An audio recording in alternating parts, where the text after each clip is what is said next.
My dear students, most welcome to physics class. आज के इस सेशन में डिस्कस करने जा रहे हैं सरल सूक्ष्मदर्शी। ये जो टॉपिक है 12th क्लास की फिजिक्स का, ऑप्टिकल इंस्ट्रूमेंट में पढ़नी है, जो बहुत ही इंपॉर्टेंट टॉपिक है। सरल सूक्ष्मदर्शी यानी प्रकाशीय यंत्र होता है, जिसमें बताने वाले हैं जो सरल सूक्ष्मदर्शी है वो एक आर्टिफिशियल इंस्ट्रूमेंट है। आर्टिफिशियल क्या है? तो इंस्ट्रूमेंट है जिसके हेल्प से हम लोग क्या करते हैं, किसी छोटी से छोटी वस्तु को देखने का काम करते हैं। यदि हम अपनी आंखों से उस छोटी सी वस्तु को देख नहीं पाते हैं तो हम सरल सूक्ष्मदर्शी का उपयोग करते हैं। यानी ये सरल सूक्ष्मदर्शी का उपयोग क्यों करते हैं और वस्तु छोटी क्यों दिखाई देती है, इस पे हम लोग थोड़ा सा विचार करते हैं, समझते हैं इस चीज को। चलते हैं टॉपिक की ओर। सबसे पहले बता दूं कि यहाँ पे क्या है, ये दर्शन कोण है। ये दर्शन कोण यदि बड़ा होगा तो वस्तु हमें बड़ा दिखाई देगी, और यदि दर्शन कोण छोटा होगा तो वस्तु हमें छोटा दिखाई देगी। यही दर्शन कोण जिम्मेवार है, क्योंकि हम लोग किसी भी वस्तु की वास्तविक आकार को देख नहीं पाते। वास्तविक आकार नहीं देख पाते हैं, हम लोग आभासी आकार को देखते हैं। इसीलिए क्या होता है, देखते हैं बहुत बड़ी वस्तु है, जैसे सपोज दैट एरोप्लेन ले लें, हेलीकॉप्टर ले लें, है ना। उसको जब नजदीक से देखते हैं तो हमें देखते हो कितना बड़ा दिखता है, और वही जब हमसे दूर चला जाता है तो हमको छोटा दिखाई देता है। जिसका मेन वजह क्या है जानते हो? दर्शन कोण है। क्योंकि वस्तु का जो दर्शन कोण है वो क्या है, किसी वस्तु के द्वारा नेत्र पर बनाए गए कोण को दर्शन कोण कहते हैं। और दर्शन कोण छोटा होगा तो वस्तु छोटा दिखेगा, दर्शन कोण बड़ा होगा तो वस्तु क्या दिखेगा, बड़ा दिखेगा। तो सपोज कर लीजिए, यहां पर देखिए होता क्या एक्चुअली है, ये जो है से आई है, सपोज आई है, और इस आई पे क्या किया, ये जो है से एच है, और यहाँ पे हमने एक वस्तु रखा, जिस वस्तु का नेम हम दे देते हैं कि ये वस्तु का नेम ए बी है। चलो ठीक। और यहां से प्रकाश की किरण जाएगी ऐसे ऐसे ऐसे, तो यहाँ पर रेटिना पर एक प्रतिबिंब बनेगा, यही होगा दृष्टिप्रास। ये दृष्टिप्रास रेटिना पर जितना बड़ा होगा वस्तु का प्रतिबिंब उतना ही बड़ा दिखेगा। और ये जो वस्तु है वो यहाँ पर एक एंगल बनाता है, एंगल, और इस एंगल को अल्फा बोलते हैं, और यही अल्फा क्या है, दर्शन कोण है। और यहाँ पर इस वस्तु की ऊंचाई h है, और ये वस्तु दूरी ली जाए तो वस्तु दूरी d है। ओके। अब यहाँ पे ये जो दर्शन कोण बनाया वस्तु ने, मानव नेत्र पर जो कोण बनाया वो अल्फा है, जिसको दर्शन कोण कहेंगे, लेकिन वस्तु के द्वारा बोलेंगे। तो यहां से अल्फा एप्रोक्स क्या होगा, टेन अल्फा होगा, यानी अल्फा टेन अल्फा लंब बटे आधार, यानी एच बाई डी। तो यहाँ पे अल्फा निर्भर कर रहा है दो चीजों पर। वो दो चीज कौन कौन से है? एक है वस्तु की ऊंचाई, माने वस्तु का आकार। वस्तु का आकार जितना बड़ा होगा अल्फा उतना ही बड़ा होगा, दर्शन कोण उतना ही बड़ा होगा। यदि वस्तु का आकार बहुत छोटा हो जाएगा तो अल्फा बहुत छोटा हो जाएगा। इसीलिए नजदीक में कोई वस्तु है लेकिन बहुत बहुत छोटा है तो उसका दर्शन कोण बहुत छोटा होगा, और दर्शन कोण छोटा होगा तो प्रतिबिंब भी छोटा दिखेगा। और वही वस्तु की दूरी पर भी निर्भर करता है। डी यदि डी बड़ा होगा तो अल्फा छोटा होगा। इसीलिए बड़ा वस्तु है लेकिन मानव नेत्र से बहुत अधिक दूरी पर चला जाएगा तो बहुत अधिक दूरी पर जाएगा तो डी बहुत बड़ा होगा, तो अल्फा बहुत छोटा होगा, तो उस केस में भी छोटा हमें दिखाई देगा। यानी दर्शन कोण का छोटा होना वस्तु का आकार हमें छोटा दिखाई देगा, और ये दो चीजों पर निर्भर करेगा। या तो वस्तु खुद बहुत छोटा रहे तब दर्शन कोण छोटा होगा, या नहीं तो क्या रहे, वस्तु जो है वो बड़ा है बट बहुत अधिक डिस्टेंस पे है, तब जो है से दर्शन कोण छोटा। तो यही दर्शन कोण का छोटा होना, प्रतिबिंब हमें तो वस्तु हमें छोटा दिखाई देती है। तो वस्तु छोटी है और दर्शन कोण बढ़ा दी जाए तो हमें बड़ा दिखेगा। वस्तु बड़ा है बट बहुत अधिक दूरी पर है तो छोटा दिखेगा। दर्शन कोण बढ़ा दी जाए तो उसको क्या बोला जाएगा, वो बड़ा दिखाई देगा, अच्छा दिखाई देगा। तो दर्शन कोण को यहां बढ़ाना जो मेथड होगा वो आर्टिफिशियल मेथड होगा। आर्टिफिशियल में छोटा वस्तु के लिए सूक्ष्मदर्शी का नाम पड़ा, बड़ा वस्तु है लेकिन दूरी अधिक है उसके लिए टेलीस्कोप नाम पड़ा। टेलीस्कोप से छोटी सी वस्तु को दर्शन कोण बढ़ाने के लिए सूक्ष्मदर्शी से, और बड़ा वस्तु है लेकिन अधिक दूरी है तो उसके लिए दर्शन कोण बढ़ाने के लिए टेलीस्कोप को। यानी आर्टिफिशियल जो ऑप्टिकल इंस्ट्रूमेंट है, यानी कृत्रिम जो प्रकाशीय यंत्र है, वो दो तरीके का है, एक है सूक्ष्मदर्शी और एक है दूरदर्शी। चलते हैं आगे की ओर। तो यहाँ पे ये बातें तो हो गई दर्शन कोण से संबंधित। अब आगे बढ़ते हैं जिसका नेम है आवर्धन क्षमता, और इसको क्या बोलेंगे, मैग्नीफाइंग पावर। तो ये होता क्या है, देखिए यदि हम अपनी आंखों से वस्तु को देखते हैं तो उससे जो आई पर, नेत्र पर जो कोण बनता है उसको दर्शन कोण बोलते हैं वस्तु के द्वारा। और जब हम लोग सूक्ष्मदर्शी लगा लेंगे या तो दूरदर्शी लगा लेंगे और दर्शन कोण जब जो है से बनेगा तो प्रतिबिंब के द्वारा बनेगा। जो सूक्ष्मदर्शी प्रतिबिंब बनाएगा या तो जो दूरदर्शी प्रतिबिंब बनाएगा उससे बनेगा दर्शन कोण। तो दोनों का जो अनुपात होगा, यानी प्रतिबिंब द्वारा और वस्तु द्वारा नेत्र पर बनाए गए दर्शन कोण के अनुपात को आवर्धन क्षमता कहते हैं। इसका एक और नाम है मैग्नीफाइंग पावर के साथ इसको बोला जाता है कोणीय, क्योंकि कोण का अनुपात है, कोणीय आवर्धन। इसको क्या बोला जाता है, तो कोणीय आवर्धन बोला जाता है, क्योंकि एंगल का अनुपात है। तो इसलिए यहां पर मैग्नीफाइंग पावर होगा, यानी आवर्धन जो क्षमता होगा एम से निरूपित करेंगे। वस्तु के द्वारा बनाया गया दर्शन कोण बीटा, सॉरी प्रतिबिंब के द्वारा बनाया गया दर्शन कोण बीटा, और वस्तु के द्वारा बनाया गया कोण अल्फा, यानी बीटा बाई अल्फा, यानी m is equal to beta by alpha. इसका कोई मात्रक नहीं होता है, मतलब ये मात्रक हीन। और जो मात्रक हीन होगा वो क्या होगा, विमाहीन, यानी इसका विमा भी नहीं होगा। ओके, तो यहां पर यही दर्शन कोण बढ़ाने के लिए सरल सूक्ष्मदर्शी आया, किसके लिए, छोटी सी वस्तु के लिए। तो चलते हैं सरल सूक्ष्मदर्शी की ओर। तो यहां पर सरल सूक्ष्मदर्शी क्या है, तो सबसे पहले बता दूं कि ये सरल सूक्ष्मदर्शी क्या है, उत्तल लेंस है। कोई भी नॉर्मली उत्तल लेंस लीजिए वो सरल सूक्ष्मदर्शी हो जाएगा। आप देखे होंगे ज्योमेट्री बॉक्स में भी है ना उत्तल लेंस रखा रहता है, जिसको जो है से पेपर में छोटी छोटी लेटर लिखी हुई देखोगे तो नजदीक रख कर उसको देखोगे तो बड़ा दिखना शुरू हो जाएगा। तो सरल सूक्ष्मदर्शी कुछ नहीं है, बस एक जो है से उत्तल लेंस है, और उस उत्तल लेंस को सिर्फ क्या किया जाता है, इस उत्तल लेंस को एक जो है से फ्रेम में है ना फिट कर दिया जाता है, मुट्ठी लगा दी जाती है और हो गया सरल सूक्ष्मदर्शी।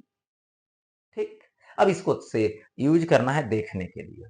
तो इसका आता है कि कैसे ये काम करता है, यानी उत्तल लेंस। ठीक, तो यहां पर हमने उत्तल लेंस लिया, यही उत्तल लेंस है। इस उत्तल लेंस की, ये मान लीजिए क्या है, प्रधान अक्ष है, ये क्या है, ऑप्टिकल सेंटर है, प्रकाशीय केंद्र है, ये इसका यहां पर एक फोकस होगा और इधर भी एक फोकस होगा। ठीक, अब छोटी सी वस्तु को देखनी है, तो छोटी सी वस्तु को आप देखेंगे तो आप वस्तु को प्रकाशीय केंद्र यानी लेंस और फोकस के बीच रखना होगा। तो वस्तु को कहां रखेंगे, लेंस और फोकस के बीच रखेंगे। चलिए, लेंस और फोकस के बीच हमने वस्तु रखा, ये भी ठीक। यहां से एक प्रकाश की किरणें चलेगी वस्तु से, जो कहां से गुजरेगी, फोकस से गुजरेगी। ठीक, दूसरी वस्तु दूसरी जाएगी, जो यहां से ऐसे जाएगी। ओके, और यहां से इधर से आई लगा लीजिए और इसको देखिए। तो यहां से इसको dot dot dot dot dot dot करेंगे ऐसे। इस फिगर को साइड में भी बना सकते हैं, कट कर गया उसी पर, है ना। तो यहां से ये तो हो गया, कट पॉइंट यहां पे मिलता है, यहाँ। तो यहाँ पे इमेज बना, इसका इमेज का नाम दे दो A1 B1। ओके, इमेज बन गया। ठीक, अब देखिए ये जो हो गया, क्या हो गया, ये हो गया प्रतिबिंब दूरी, और ये क्या हो गया, वस्तु दूरी। और ये यहां पर कौन बनाया, कौन बनाया, ये कौन बनाया, प्रतिबिंब बनाया, इसको बिट्टा। देखो ये दर्शन कोण बढ़ चुका है, ठीक है। तो ये क्या हो गया, बिट्टा बन गया। तो यहां पर इस वस्तु को यदि देख रहे हैं लेंस से, तब तो ऐसा हुआ, बिट्टा बना। लेकिन यदि छोटी सी वस्तु है और इस छोटी सी वस्तु का नाम हमने क्या दिया, ये भी दिया, चलो ठीक है, ये भी दिया, और यहां पर वो आई है, और आई लगा के तुम देखोगे बाबू, तो छोटी वस्तु को देखने के लिए क्या होता है, छोटा सा वस्तु बहुत छोटा है, तो लोग आई को नजदीक ले जाते हैं, अपने आंख को नजदीक ले जाते हैं, और कितना तक पॉसिबल है वहां तक ले जाएंगे, तो कितना तक, डी तक पॉसिबल है। अब देख रहे हैं, तो ये देखिए यहां से ऐसे ये एंगल बनाया अल्फा, तो ये दर्शन कोण अल्फा जो होगा tan अल्फा के बराबर होगा, तो ये होगा ए बी लंब और बटे आधार डी, ये निकल गया। और यही जब हम बिट्टा लें, तो बिट्टा इज इक्वल टू आएगा, देखिए बिट्टा तो tan बिट्टा अप्रॉक्स परपेंडिकुलर, और बाई ई वाला बेस ले लें, तो यहां से हो जाएगा ए बी और बाई बेस हो गया ऐसा। तो यहां से आवर्धन क्षमता इसका लें, कोणीय आवर्धन बोल सकते हो या तो आवर्धन क्षमता बोल सकते हो। तो कोणीय आवर्धन या तो आवर्धन क्षमता, एम से निरूपित करो। एम बराबर क्या होता है, दर्शन कोण बाई प्रतिबिंब, और दर्शन कोण बाई वस्तु, तो दर्शन कोण बाई प्रतिबिंब बिट्टा होगा और बाई अल्फा होगा। तो यहां से बिट्टा लोगे तो ए बी बाई यू होगा, बाई अल्फा तो ए बी बाई यहाँ पे डी होगा, ए बी कट जाएगा, डी ऊपर जाएगा, यानी एम इज इक्वल टू क्या आएगा, तो डी बाई यू आएगा, D by you, D by you आएगा। देखो यहाँ पे, तो ये हो गया एम की वैल्यू, यानी कोणीय आवर्धन या तो बोल सकते हैं आवर्धन क्षमता इसको। ठीक, अब देखो आगे की ओर बढ़ता हूं। अब इसमें है जब प्रतिबिंब अनंत पर हो, जब प्रतिबिंब अनंत पर हो तो सरल सूक्ष्मदर्शी की बात करें, तो सरल सूक्ष्मदर्शी की जो आवर्धन क्षमता होगी या तो फिर जो कोणीय आवर्धन होगा वो कितना होगा। तो यहां पर डिस्कशन करता हूं अनंत पर हो, तो इसको बोला जाता है जब प्रतिबिंब अनंत पर हो, तो बोला जाता है सामान्य स्थिति में आंख आई रहेगा, नेत्र रहेगा, या तो उस पर कोई जोड़ नहीं पड़ रहा है, नो अस्ट्रेंट, उसमें कोई विकृति नहीं होगी, ठीक है, रिलैक्स रहेगा पूरी तरीके से आई। कब? जब प्रतिबिंब अनंत पर बनाया जा रहा हो तब। तो यहां पर देखिए ये लेंस रहा, ओके, और इस लेंस से, है ना, कहां पर वस्तु को रखें कि प्रतिबिंब अनंत पर बनता हो? तो यहां पर तो डिफिनिट है कि वस्तु को कहां रखोगे बाबू?